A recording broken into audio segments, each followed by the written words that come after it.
Hi there and welcome to Bustthenet. On today's show, we're going to take a look and try and understand several elements that come into play when we are trying to develop effective, quick transitions in the game. We need to understand Football Manager, the game itself. A lot of people try to simulate, do testing to see whether a tactic is effective in this game or not. And there's one reason why I frown on all these simulations. A lot of these simulations baseline a system. So what they do is they zero or they standardize attributes across a team, and then they go into a testing regime which might test the tactic versus 50 other games, and then they'll come out and to let you know whether the tactic is good or not. In my opinion, it doesn't work. Why?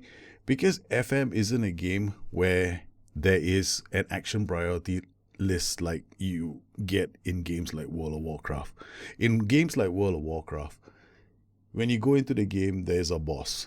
And then you have an ideal situation where you can get the best set of gear and you can get the ideal rotation to do the perfect amount of DPS, and then you go through your action priority list. If you can perform the job effectively, which is basically going through your rotation without making any mistakes, then you will inevitably do very high DPS. And that will be the best that you can do. And there are simulations in the game which test gear and your rotation, and then it becomes easier. Then you know how far you are away from being the best. The only thing that will keep you from being the best is bad rotations, or basically not paying attention to shit on the ground when you play a game like World of Warcraft. But in a Football Manager, it's different. So if you were to baseline something in Football Manager and go out there and, go get yourself the perfect team, and then you create the perfect tactic, you go out there and you play. The problem here then is no team plays the same way. So you don't have the same boss. And even against the same boss or another team, the team will change. The team will change its roles and duties. It'll bring another player. It'll make a substitution change. It might change shape. It might change roles and duties. So all that baselining goes out the window. Eventually, you'll struggle and you won't be able to tell what would be the best tactic, or what are the things that you need to do in a game. Which is the reason why I emphasize so much on understanding the 4 core things in Football Manager. There are 4 things that we need to understand in Football Manager even before we embark on testing a system out to see whether it's any good. The things that we need to understand they delve with the tactical creator. We need to understand mentality. We need to understand shape. Then we need to understand how individual roles and duties come into play when we are playing the game. Mentality affects things like it will affect your transitions, because mentality is the mother of everything in this game. So on higher mentality, players are willing to take more risks. This involves their passing, their off-the-ball movement, how they might even go in for a challenge. On lower mentalities, players will not be taking so many risks, so many chances. Within that, you have roles and duties. Individual roles and duties have sometimes they might even have their own locked-in mentality, and they might be even locked-in instructions for those roles and under the hood instructions for those roles. Like a winger on attack, he's told to not hold his position. He's told to go down, get further forward all the time. He's also going to dribble more with the ball, and he's generally going to be crossing from the byline, and he'll be crossing more often. These are locked-in instructions for the role. His mentality is already defined by the role as well as the shape of the team. So if you were to go into a game, you need to understand how the mentality, roles and duties, and shape work together. Here, shape. When you change shape, the same player's mentality could be affected. Now he becomes even more intense. His mentality is closer to the maximum range. This means that this particular player is going to be more likely to bomb forward a bit earlier than the rest of his team, because you might have a Mazzala behind him who's on a much lower mentality, so there will be gaps. This affects their transitions because the Mazzala is more likely to work with the rest of the support players, whereas the winger on attack, because of his duty and his mentality, he's more likely to bomb off early. This affects transitions, but we need to understand these roles in the game and how they play.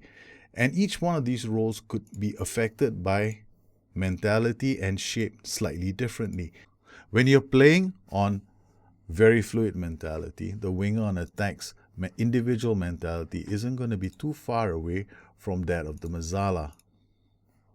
However, if you were to change the shape to highly structured, there's going to be a lot of divergence between the mentality of the winger and the mentality of the Mazzala in midfield. This means that chances are when he breaks away, this guy is going to be on his own. He's going to take care of the transitions by himself. He might have to bomb off on his own and hold on to the ball, and he'll have to do more things on his own.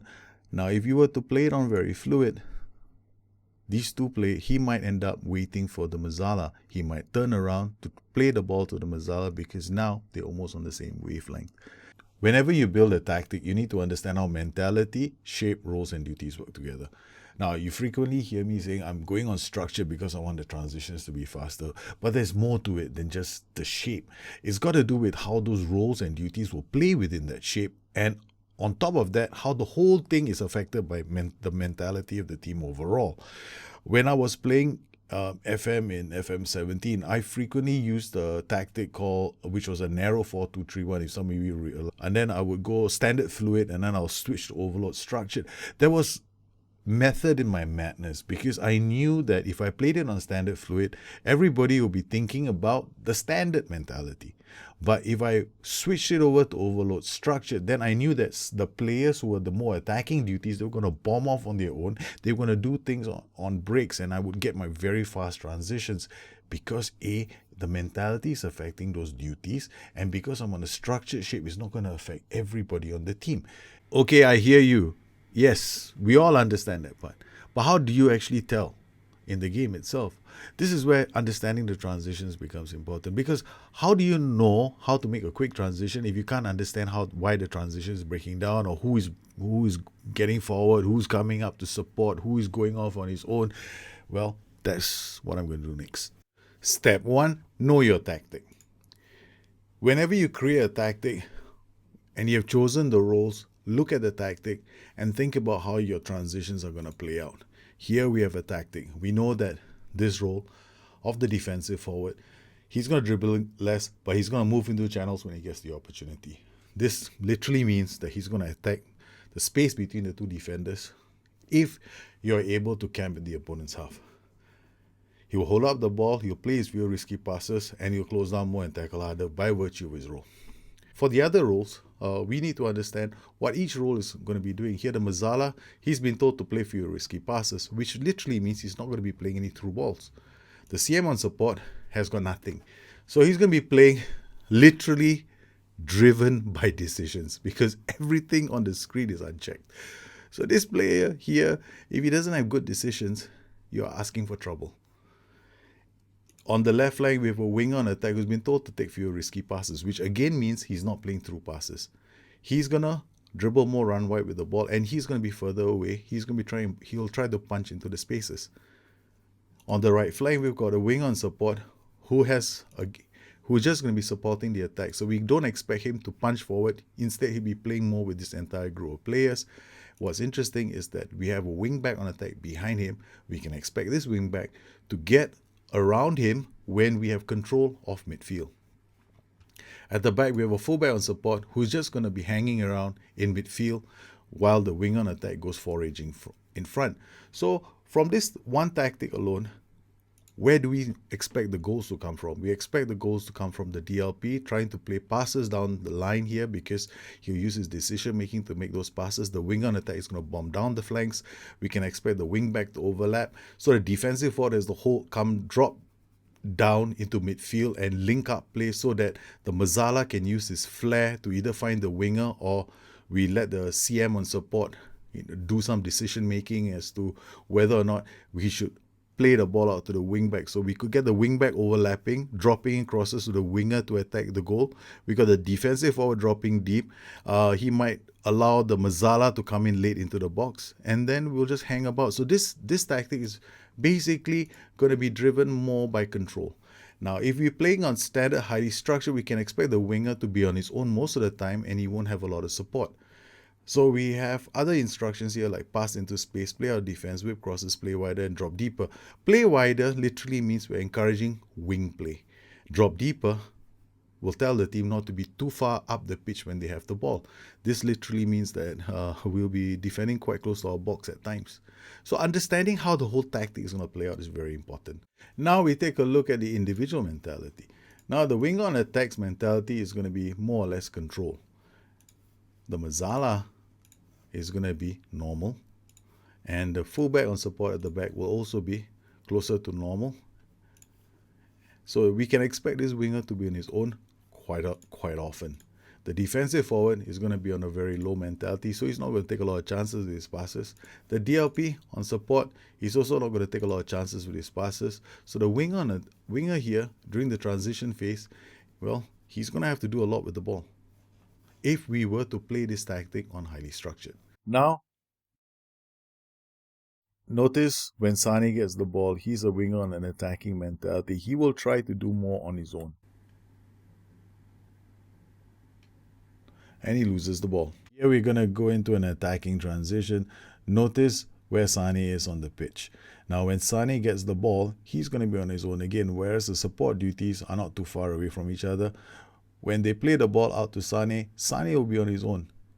Because of the standard mentality we are playing, Sane does drop back and help the team out during the defensive transition phase. Because we really only have Sane on an attacking duty, we'll be noticing him bombing off and doing things on his own. Whereas the rest of the team, which is on support duty, during the transition phase, they won't really bomb into the half unless we control the ball and we're in the opposing half. So they'll generally be on a more, they won't be on an aggressive mentality, not as much as Sane. Sane, as you can see, is bombing off again, and the rest of the players take their time to get into the box. What happens when you turn the whole team to standard very fluid?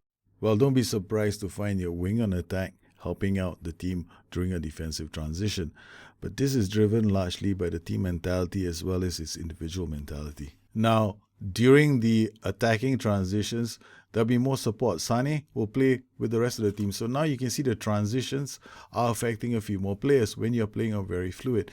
Notice the distances Sane is from the rest of the team. Notice how close and compact the rest of them are as compared to when they weren't highly structured. Now, when Fernandinho plays the ball forward, there are not too many players away from Sane. And when Sane does get the ball, he's going to be playing it back to his other players so that, they play more as a unit. When they go through their transitions, and here we are going from a midfield penetration phase into a midfield attacking phase, notice more players are now involved in the transition. So you're going to see more players coming towards the box. The only thing that's going to affect you negatively is if your players don't have good first touch. They can't control the ball very well, and they lose the ball in the opponent's half. This would be a failed transition. Here we would be asking why De Bruyne lost the ball so closely to Tadic. Was he under pressure? Did he have low bravery? Once again, we see the transitions involving more of the players. Sane gets the ball, he holds it back, he plays it back to Ikea Kundangan. Fernandinho gets the ball, they play the company. As you can see, the team is on standard, very fluid. More players are now involved in transitions than just Sane alone. So whenever we create any kind of a tactic, we first have to understand how the individual roles and duties will behave under the mentality you set with the team. This will affect their transitions, and this will affect whether or not they bomb forward quickly or they might end up looking for support. As you can see, the team is trying to move forward as a unit because of the team mentality. They're playing on standard, so they're not taking a lot of risks in moving the ball forward. And the transitions are affecting more players this time. So now I want to make my transitions a bit faster. Okay, so what do I do? So knowing that mentality is affected by shape. First up, I want him to be a bit more aggressive. I want him to attack the spaces. So we make sure that we are playing on a structured shape. So it will affect him. He will bomb into spaces now. Now I want to try and increase the spaces in between players. So I'll tell the deep line player to be on defend duty. So he's going to be closer to the group at the back, and this will encourage us to there'll be even more spaces now because I won't have such a crowded midfield anymore. Finally, I'm going to tell the deep line forward up top to start playing through passes because I want my transitions to be faster. I want more players looking for Sane. What else can I do?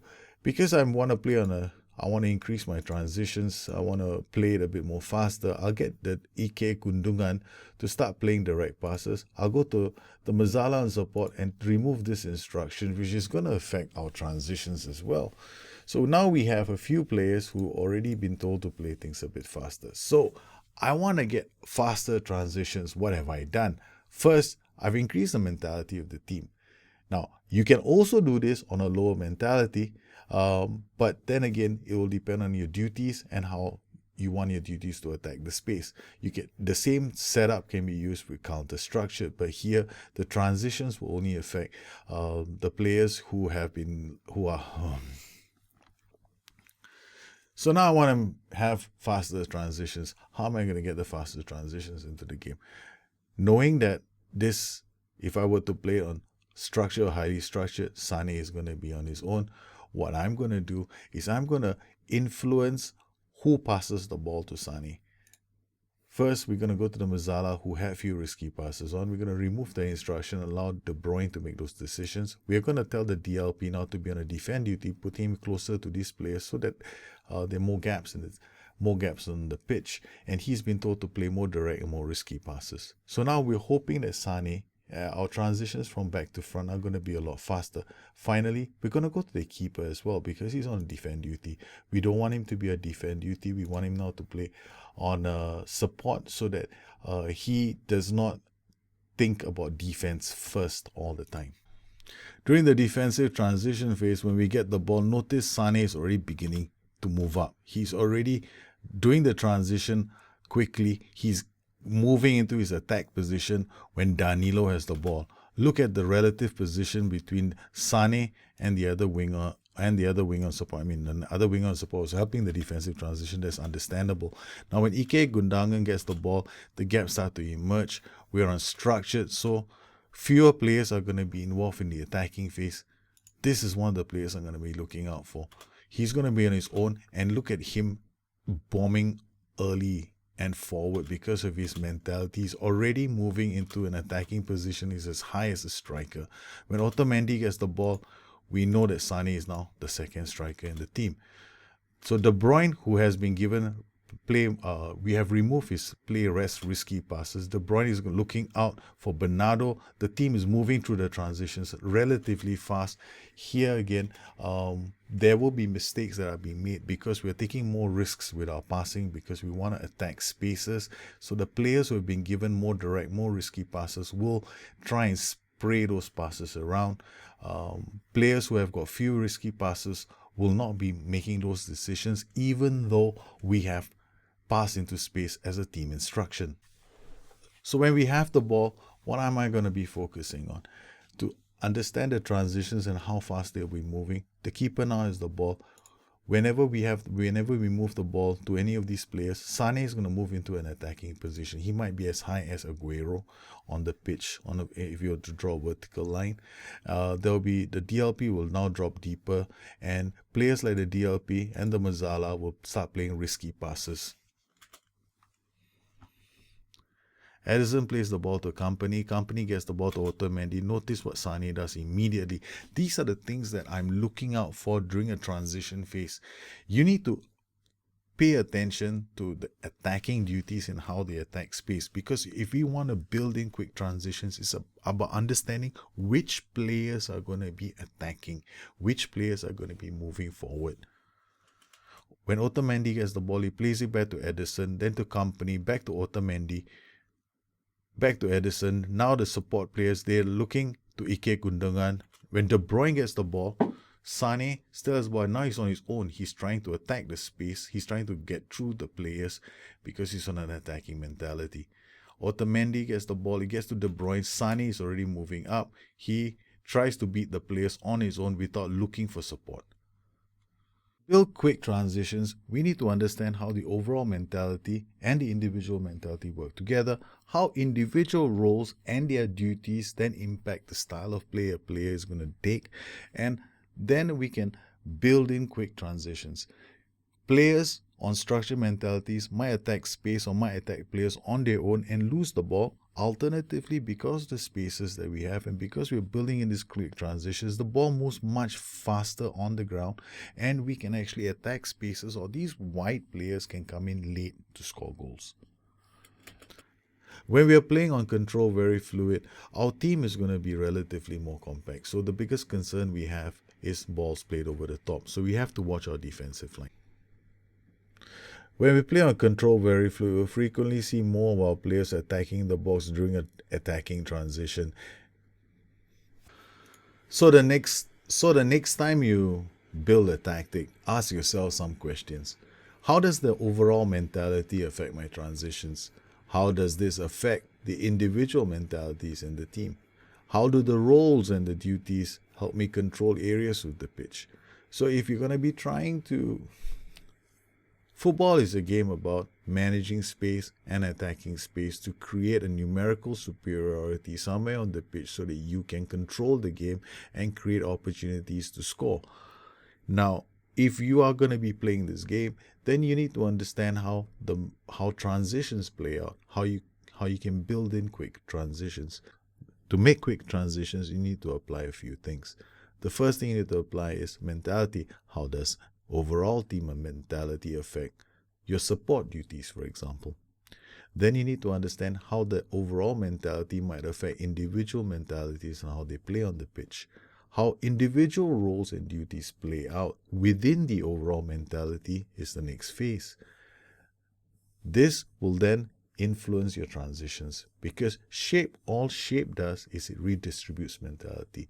Now, while shape increases the vertical distances between players, the individual mentalities and their roles and duties play a bigger part in how they affect transitions. So if I wanted to create fast transitions, I need to understand how mentality plays a part. On low mentalities, I can still get fast transitions because then individual roles and duties play a part. A winger on attack will attack space, then a defensive centre back will do clearances, he'll be clearing into these kind of spaces. A DRP could be told to play risky passes, he might clear the ball to this side.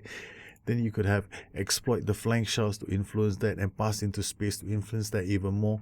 If you wanted fast transitions that use the flanks, then you'd be looking at width. So these all play a part. So you can't, it's not just shape that affects it, it is the whole gamut in the tactical creator.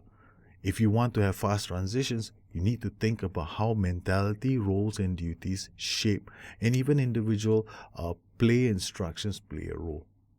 Well, I hope you enjoyed this short little guide. If you have any questions, please look me up on Twitter at Bustthenet or addicted2fm.com, my website. Once again, I'd like to thank all my patrons for their continued support of this channel. You make these kind of shows possible for the rest of the community. You guys take care, have a good one, and I'll see you again soon. Bye-bye.